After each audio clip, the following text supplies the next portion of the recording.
This is Jacob's room. Hi, Jacob.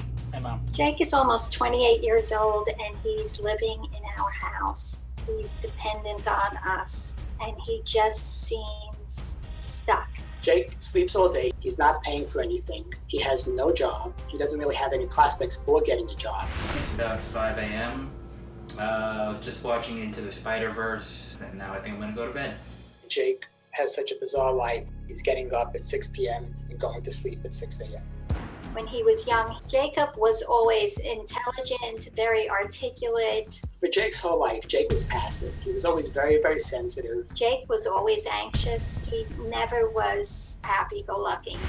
Jacob went to college right out of high school at 18. He found an improvisation comedy club, and that led him to start doing stand-up comedy. So, as you may have noticed, I look kind of like Jesus.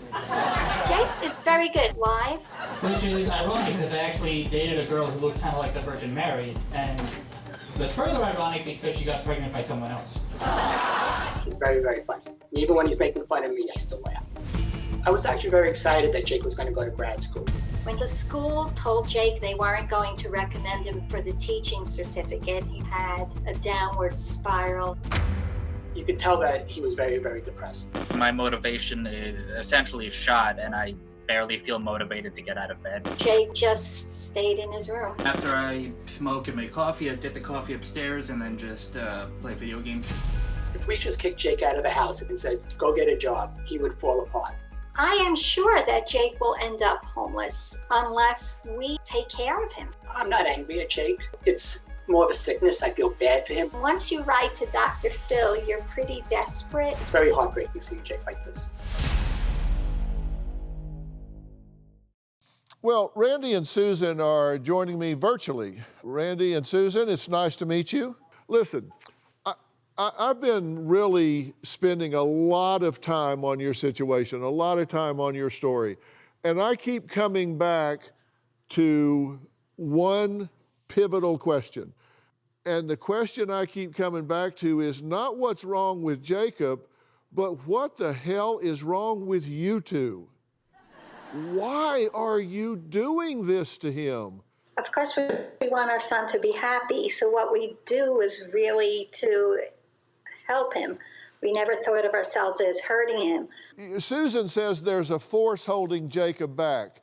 That force is sitting on this couch right now that I'm talking to. You guys are intelligent, accomplished people that have had productive lives. You've contributed to society. Both of you are perfect examples of what people want to achieve in America, right? Why would you not hold your son to the standard you've held yourself to? I kind of feel that he's just not capable of being stressed out too much. I think he's very emotionally fragile. I'm not saying that he doesn't have some issues. Do you know anybody that doesn't have issues? No, you're probably right.